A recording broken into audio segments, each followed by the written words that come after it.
Other shows we have for you to enjoy at myclassicradio.net. The Avengers was most certainly not a household name in South Africa prior to the radio series. With no national television service until 1976, the mechanism simply was not present in the country to show television programs to mass audiences. While many other countries reveled in the filmed adventures of John Steed and company, South Africa was not equipped to join in the fun. The series took Britain by storm and made a major impression in the American markets, being that greatest of rarities, a British series given a network transmission slot. However, as a filmed series, rather than a videotaped one, The Avengers was able to gain a modicum of exposure in South Africa through film rentals. Come and listen at myclassicradio.net. Other shows we have for you to enjoy at myclassicradio.net. 21 Precinct was a police drama broadcast on CBS from July 7, 1953, to July 26, 1956. It initially served as a summer replacement for My Friend Irma. The show was produced in cooperation with the Patrolmen's Benevolent Association of City of New York and adaptations from True Criminal in New York. The Policeman's Point of View. Historically, the 21st Precinct had been located near Gramercy Park, Manhattan. In 1929, the department reorganized the precinct numbering, and 21st designation was discontinued. No such precinct existed during the run, nor does a 21st precinct exist. However, the fictional precinct's territory closely corresponds to that of the Upper Side's 23rd precinct since 192. Come and listen at myclassicradio.net. And now, Dick Tracy!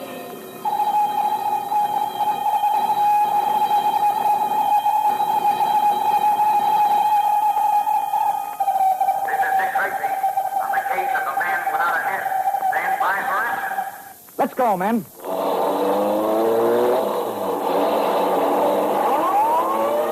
Yes, it's Dick Tracy, protector of law and order. Well, boys and girls, here's an interesting bit of American Broadcasting Company gossip. Arlene Francis, she's the blind date girl, and Mark Chase, the sheriff of Canyon County, are going together on Friday nights. Well, don't get the wrong idea. It was arranged not by Cupid for the sake of love, but by our program department for the sake of entertainment. You see, these are two of our half-hour Friday shows. And when we fix it so that the sheriff and Arlene Francis come along on the same evening, it means you get top listening. Well, first of all, there are those 6 servicemen who try to date 3 beautiful gals by telephone. Well, sometimes the lines get crossed up, but the laughs never fail. They rattle off that repartee like veterans. And the best man wins the blind date. Then, after the FBI has caught its men and famous jury trials have decided the night's case, those are 2 more top shows, the sheriff of Canyon County takes over and leads you on a merry chase of adventure, laughter, intrigue, and suspense. I'll tell you right now, it's mighty hard to beat the lineup of shows we've got for you on every Friday night on most of these stations. We recommend it. So, how about tuning in tonight? And now, Dick Tracy. In yesterday's story, you saw how 2 criminals, Hoppy Dunn and George Scanlon, again threatened the life of a young woman who Dunn, the man without a head, suspected of having quite a quantity of cash in her possession. Courageously resisting the attack by the 2 criminals, the young lady was able to escape and reach a nearby policeman who promptly called Tracy and Patton to the scene. After calming the young lady, she gave Dick a most accurate description, which he immediately had Pat send out over the teletype. Then, leaving the young lady in the doctor's care, Dick and Pat returned to headquarters to await word from the teletype broadcast. It is at headquarters that we find him today. Listen. Yep, that young girl up in the park certainly had a close call, Dick. If she hadn't been able to break away from those 2 guys, it's possible they might have knocked her off. Yeah, you're right, Pat. And it proves once again that no one should ever get mixed up with strangers. Yep, you're right. Well, I hope we get some returns from that tri-state alarm, Dick. The description that girl gave us was very accurate of both those guys. Well, with over 200 men on the lookout for them, Pat, won't be long before we get some action. Inspector Tracy. Inspector, this is Lieutenant Burton of the Identification Bureau. Yes, Lieutenant. I've looked through the rogues gallery. Don't seem to be able to find pictures of either one of the men answering your description. I'm having a further check made in Washington. No fingerprints, eh? No, Lieutenant. Unfortunately. Okay, Inspector. I'll call you back if we get anywhere with our investigation. Thanks. Pat and I will be here till we get returned from the teletype. Goodbye. Well, no trace in the rogues gallery of the men. So I guess we'll just have to wait. Yeah, that's what always gets me. This waiting. And it does me too, Pat. Yep, there goes the teletype, Dick. I'm checking it, Pat. Maybe the first return. Okay. To headquarters from office number 5. No return yet on bulletin 61. No lead. Every man available on 24-hour duty. We'll keep you advised. Signed, Magruder. That's about what I expected. I'm afraid we're up against a pair of pretty clever criminals, Pat. Yeah, but in the meantime, these two guys may be trying to knock somebody else off, and that's why... Tracy. This is the inspector again. This is Lieutenant again, Dick. Reports are starting to come in from our other city. But they're all negative so far. And with your permission, I'll have the outside phone circuit switch through your office. Good, Lieutenant. I'll switch on the amplifying system. Okay, Inspector. You'll get a lot of routine squad car calls. You want to be bothered with them? It won't be a bother, Lieutenant. I want to be sure and get the reports as soon as possible. Okay, Inspector. That's all. Thanks, Lieutenant. Pat, switch on the amplifier. Okay, Dick. As the men from headquarters intensified their efforts to find the two criminals, Dunn and Scanlon, the very men that they were after have hidden themselves in a room in another section of the city. From time to time, George Scanlon carefully approaches the window overlooking the street and peers furtively between a crack in the curtains. Listen. The street's still clear, Hoppy. How about making a break for it? Make a break for it? You're crazy. Safest place for us is right here. How long are we going to have to stay here? I don't know. Now get away from that window and sit down. I don't like this any better than you do. It's just like I told you, Hoppy. You overplayed your hand. Overplayed nothing. We're still all right, aren't we? Yeah, sure, we're all right. I bet every cop in this state's on the lookout for us. And yet you want to go out in the street. Just let me do the thinking, George, and we'll be all right. We've got plenty of dough and can stay here until the heat's off. Now, just don't... Who's that? How would I know? Shall I answer? Wait till I stand over here. Keep the chain on the door. Go ahead. Open up.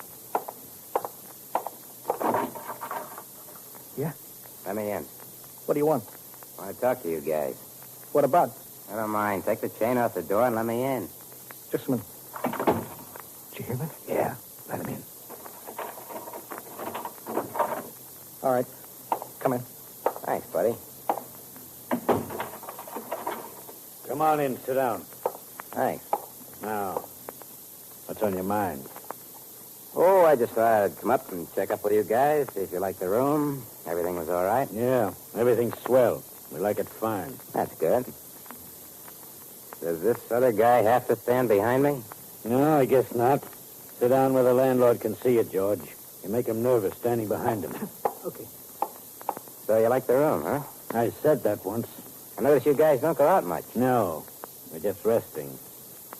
How'd you like a radio up here? Shortwave radio? Now, what would we Shut want? up, George. Look, brother, you didn't come up here for any social visit, and this business about the shortwave radio is a phony. What's on your mind? Well, I guess I might as well come to the point. You look like a couple of reasonable guys. As far as I'm concerned, I'm reasonable, too. I always say, live and let live. So what? I didn't make that crack about the shortwave radio for nothing. Go ahead.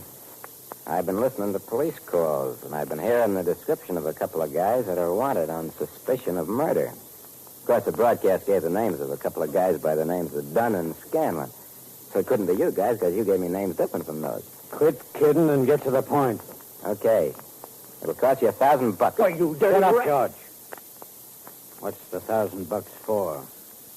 Well, I figured you guys might have to stay in this room for as much as a month. That'd mean a little special service. Maybe I could do a little shopping for you, see that your food was brought up. I might even be able to tip you off to any strange people in the neighborhood asking questions. Well, there are a lot of things I could do for you. One of them would be to keep my mouth shut. But $1,000? Sure, that's a lot of bucks, but there's a murder rap mixed up in this. Now, listen, Now, brother. don't get sore. I didn't say you guys were mixed up in that rap. I didn't say whether you were guilty or not. The only thing I say is that I know cops, and it won't be long before they come around. And that's when I'd earn my dough. Let me tend to this guy, Hoppy. Keep your mouth shut. $1,000, eh? $1,000. But I haven't got that kind of money. Now, if you'd said maybe 500. No chiseling, buddy. This is murder, whether you admit it or not. Suppose we talk about No it. more talk. It's dough on the line or out. You win. That's what I like to hear. I know you're a couple of reasonable guys. I thought you'd see it my way. Shut up and listen to me. I don't see it your way at all. You got us over a barrel. You're putting the squeeze on us. Now, here's your dough. Now, get out of here. Thanks, buddy. Thanks. Believe me, you won't regret doing it. When the heat really gets on, I'll be able to give you a hand. Now, you just take it easy and leave everything to me. I'll see to it that you have the best of everything. Of course, that'll cost a little extra. Get out of here. Okay, if that's the way you feel about it. So long. I'll be seeing you. Of all that dirty Shut work. up. He might be listening. Why don't you let me finish? Not now, you fool. He's let us off easy. But $1,000, Hoppy. That way we haven't got as much dough as we thought. And this guy isn't going to stop there. Pretty soon he'll be back for more. What are we going to do? I'm thinking of that right now. Where do we tend to him? Because we can't. Every cop in the world would be here, and then what would we do? You just keep away from that window. Let me do some thinking. Well, maybe this guy will play on the level with us. I wouldn't trust him an inch. If anybody offers a reward for us, he might even turn us in to get it. Now, George, we're in a tough spot. And I think I see a way out. Now, just don't bother me for a few minutes. Just let me think. Anything new, Pat? No, Dick. Just about the same story, smaller officers. No trace of either one of those guys. You know, you'd think with the description as accurate as the one they have, the police would have picked up those guys by now. It can only mean one thing. The two of them have holed up somewhere. The way to put my hands on them in a city this size presents a problem. I suppose the only thing that would drive those guys out in the open is the lack of dough. That's right. If they have enough money, it's possible for them to stay hidden indefinitely. I don't know what else to do, Pat. I've covered every possible angle. What's your private way, Dick? Yes? Inspector Tracy, this is McGowan down at the Bureau of Licenses. Yes, McGowan. I handle the issuance of rooming house licenses, and I just had a funny one come up. May not mean a thing to you, but I'm following your instructions. Go ahead, McGowan. I told you I wanted everything reported. Well, it's like this. A guy by the name of Burton, George Burton, runs a rooming house at 4321 Boulevard. Now, his license to run a rooming house ran out last week. Instead of obeying the notice to come in renew, he didn't do it. So we sent an investigator up there. Yes? Well, he gets in to see Burton, has him come down to the office and fill out the proper forms. You know the form. Is that the one that makes them tell the number of rooms and the number of people in the building and so forth? That's it. Well, Burton filled out the form all right, put the figure 10 in the place designated for the number of people in the building. And while I was watching, he scratched that out and put in 8. Ah, 2 less, huh? 8 instead of 10. So just for the fun of it, I started to question him. I never saw a guy turn green so fast in all my life. Think there might be something to it? Well, it's worth investigating. We've had no return whatsoever on the teletype bulletin. Oh, that's too bad. Well, I don't want to tell you your business, but if it was me, I'd get down there and see what's bothering George Burton. 4321 Boulevard? That's it. I hope I haven't sent you on a wild goose chase. Don't you worry about that, and thanks for calling me. All right. Keep luck, Inspector. Goodbye. Hear that, Pat? Yep. Do we roll? You bet we do. Come on, let's go. In a moment, we return to Dick Tracy. But first, you know, in addition to Dick Tracy, we here at the American Broadcasting Company have a lot of programs we like a whole lot. And from time to time, I'm going to tell you about some of them. As a matter of fact, if you're listening to the beginning of our broadcast, you heard me talk about the Sheriff and Blind Date, heard on Friday night. Another one of our favorite shows is the Quiz Kids. Joe Kelly is the master of ceremonies for the Quiz Kids. Of course, he's got all those answers down on his card. What's more, do you know, it takes an entire research staff to supply him with a background for every question. But sometimes those smart kids come up with an answer that the research department forgot all about and one that isn't written on one of Joe's cards. Well, then, says Joe, it's up to me to figure out whether they're right. And I've got 20 million listeners waiting for me to go way out on that limb, and after I get out there, cut it off after me. But the youngsters are with Joe every inch of the way, because Joe knows how to make the whole affair seem like a wonderful game. He says it this way: when you're enjoying yourself with the kids, you sort of become a kid yourself. Well, boys and girls, you'll have a lot of fun listening to the Quiz Kids. They're heard on most of these stations on Sunday evenings on the American Broadcasting Company. Now, back to Dick Tracy. Car 7, Tracy speaking. Cars 9 and 1 meeting you at Boulevard and Grand. Right, but no sirens under any circumstances. What happens when Dick and Pat reach their destination? Will the criminals suspected of murder escape? You'll know all the latest developments Monday. So tune in, same time, same station, for The Adventures of Dick Tracy. Written by M.C. Brockhausen, directed by Wiley Adams, and this is George Gunn speaking. Dick Tracy doesn't have a crystal ball to help him solve the mysteries he's always getting involved in. He uses plain, ordinary detecting. Well, maybe there's a little bit of luck involved, too, but not too much. You'll have fun and thrills watching him track down a case to its final solution. The Adventures of Dick Tracy are heard every day Monday through Friday, over more than 100 radio stations from coast to coast. You'll want to join the thousands who have the Dick Tracy listening habit. Dick Tracy, protector of law and order, will be heard Monday at this same time on the case of the man without a head. This is the American Broadcasting Company.